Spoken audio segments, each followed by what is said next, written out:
my name is Emma Claire Garrard. I'm Marissa Tucker. And we are occupational therapy students at the University of Alabama at Birmingham. And we are going to share with you one of our favorite occupations, which is crocheting. But before we get started, I'm going to share the definition of occupational therapy and what we do as occupational therapy students. So we help people do the things they want and need to do through the use of everyday activities or occupations. We help improve the health and well-being of others and our clients through participation in activities that are purposeful and meaningful to them. The occupation of crocheting is one that is typically considered a leisure activity. It's great for the end of the day to come home, sit on your couch, get a nice cup of coffee or tea, a stone or two, and just crochet away. For some people, it's a form of livelihood, so where they sell their projects and creations and share them with all those around them. With crocheting and with also a small help of social media, there's also a large community with it, where even though we're separated and may not can be with each other, there's still social interaction at play within that virtual context, where everyone is just sharing their projects, ideas, and even just new patterns that they mess around with. For Emma Claire and I, we have some personal reasons for why we enjoy it. For me, it's a great way to de-stress. Whenever I'm crocheting, I focus on nothing else but what's in my hands, and it's just a great way to clear my mind. Another reason is that I also enjoy making things for my friends and family members. Specifically, whenever a new niece or nephew is born, I enjoy making them a baby blanket and playing around with that. And now as they're getting older, they're also sending me requests for bookmarks, or turtles, or stuffed animals. So that's always great, and I love making those for them too. So for me, crocheting is a meaningful occupation because I just like to be busy with my hands. If I'm watching TV or a movie, I have to have something to do, sort of just to help my mind just be mindless and just enjoy whatever I'm watching, or just to relax and, like Marissa said, to de-stress. It just really is an occupation that I just kind of enjoy and can relax while I'm doing it. For many others during this time of quarantine, during COVID-19, crocheting has been an occupation that has occupied their time. So whether people have engaged in this occupation, maybe that they've done in the past, or maybe beginner crocheters have learned how to do this as well, this has been a meaningful occupation during this time. And it can be for any of you that want to learn today. So, Marissa, what are we making? So, today we're doing a pattern that is very beginner friendly.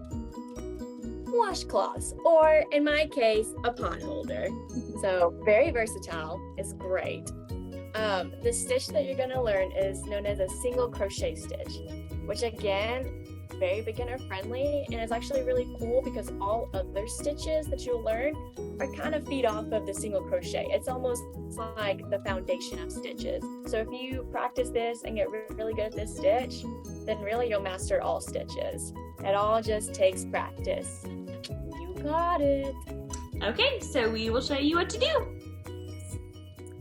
So first, the yarn we will be using is this scrubby yarn. This yarn is called Scrubology. You can find this at Hobby Lobby. They also have other brands sold at other craft stores. But this is just a type of yarn that almost feels like a sponge. So it works great for making these dishcloths. And there are other varieties of yarn that you can use.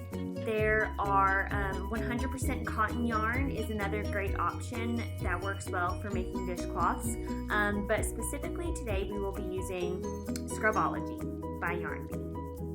To continue with the supplies that we'll need, we will need a crochet hook. These come in a variety of sizes. There are smaller and larger. For a new crocheter, the best hook to use is probably a size like this. This is a 6mm J hook. This is a great size, especially for this craft, as this yarn can sometimes be a little slippery. I will likely be using this hook. This is a 5mm H hook, and it works great as well. So the first thing we'll need to do is learn how to chain stitch. So we will first make a slip knot. We can do this by making a loop. So we have the yarn crossed over. Here's our tail, and here's the yarn that leads to our ball. And then we're just going to fold that piece back towards you so that our main yarn that leads to the ball sort of makes a line. Then we're going to grab that and pull through, and that makes our slip knot. This knot is adjustable and can be made bigger or smaller to fit the size of your hook. So now we will begin our chain stitch. A chain stitch is the foundation of pretty much anything that you're going to make. So this is the most basic stitch of crocheting, and it's important to know for any craft or project that you're going to make. So for our right-handed friends, we're going to hold the hook in your right hand. You can sort of just naturally hold this flat part if that's what's comfortable for you. You don't want to hold the hook too close to the top or too far away, as you kind of lose control at those points. But just right about in the middle is a comfortable place to hold it. So I kind of like to rest my finger, especially when we're making a chain, on our slip knot.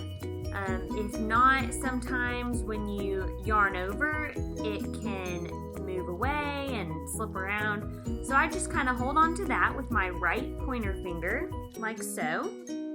And we're going to take our main piece of yarn. Our tail is pretty much useless to us from now on. And we are going to yarn over. So that requires us to wrap the yarn around the hook, like so. And we are then, I kind of like to grab onto both the tail and the main yarn at this point. We are going to put this bottom loop over this top loop by using the hook. So we're going to grab on, turn just a little bit so that we get it to go over, and that's our first chain. So at this point we have one chain stitch, and we are going to chain about 12 more. So we'll have 13 total. Sort of depending on the type of thread you use can change the pattern. The original pattern using 100% cotton calls to chain, I think maybe 27 or 30 chains, but when chaining that many on this type of yarn, it makes too wide of a dishcloth. So let's chain 12 more. So we've got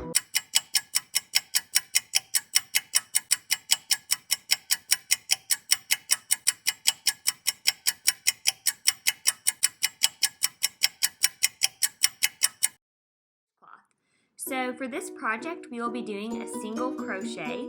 There are a variety of styles of crochet. So there's single crochet, double crochet, there's a half double crochet. The list just goes on and on for a variety of projects that you want to make.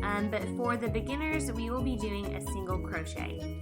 So we're going to skip the first chain of our overall chain here, because anytime we begin, you're always going to skip one, and sometimes two depending on the stitch that you're doing, but since we're doing a single crochet, we'll just skip one. So we're going to make sure our loop around our hook is not too tight and not too loose. It's important when you do chain or work any other stitches that you keep sort of just medium tension. You don't want it too tight and you don't want it too loose when making your project. So we're going to place our hook into the second chain. So we're just going to go right here. We are going to yarn over. So as you can see, I still have my finger just kind of holding everything, and then my left hand has got a hold of the yarn and a hold of my working area just so that nothing slips away. So we're going to put this middle hook or this middle loop over the top. So we're going to pull through. We're then going to yarn over and pull through 2. 1, 2. And that was 1 single crochet. So we're going to continue working down the line. So we're going to go into this stitch. You can kind of see, we're just going to make our little hole right there. So we're going to go into the stitch, yarn over, pull through 1, yarn over, pull through 2. Now we're on stitch number 3, right there, yarn over through 1 and 2, and into our 4th stitch. So we're in our 4th stitch, yarn over, pull through 1, yarn over, pull through 2. And we're just going to keep working this until we get to the end.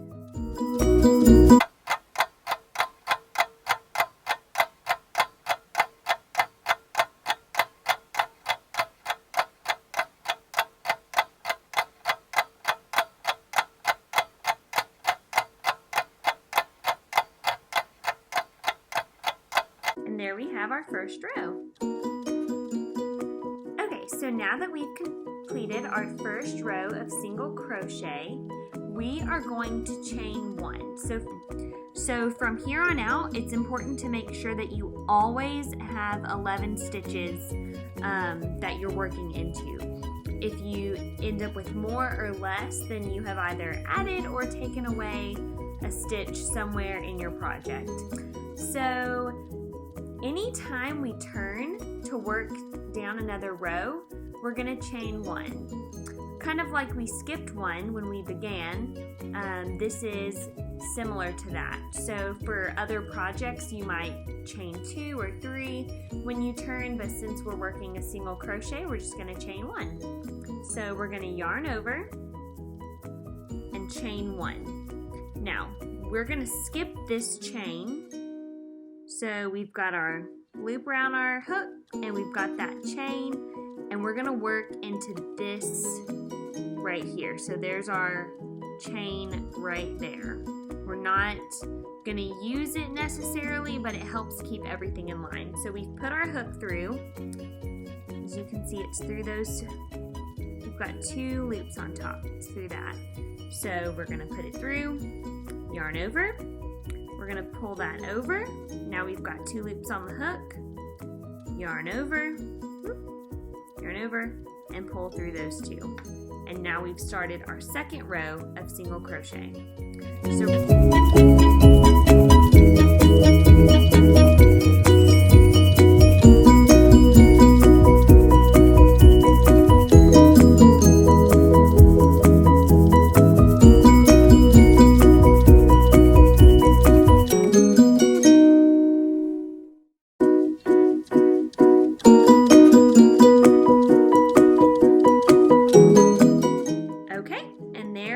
Our second row.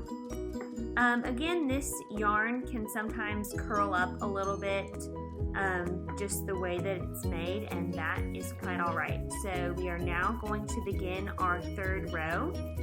So just like before, we're going to chain 1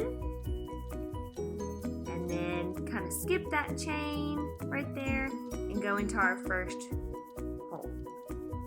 And we are just going to continue working this single crochet until you get the length of the washcloth that you want. Okay, so now that we've finished our last row, we're just going to add a little loop like this so that you can hang it or put it wherever to dry. So to do that, we finished our row. We are just going to chain. So I've already chained 1. So now we're going to chain 2, 3, 4, 5, and maybe a couple more. This is really up to your own discretion on how big you want your loop to be. And same goes for the length of your washcloth. So now we've got our chains, and that looks like that'll make a nice size loop.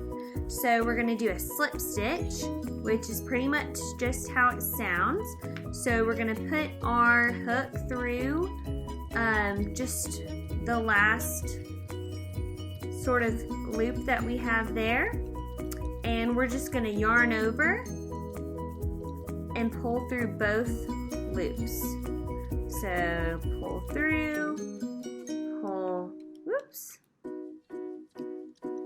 through, and then we're just gonna chain one. So there we have our loop. So to finish our project, we are just gonna take a pair of scissors and snip this main strand from our ball here.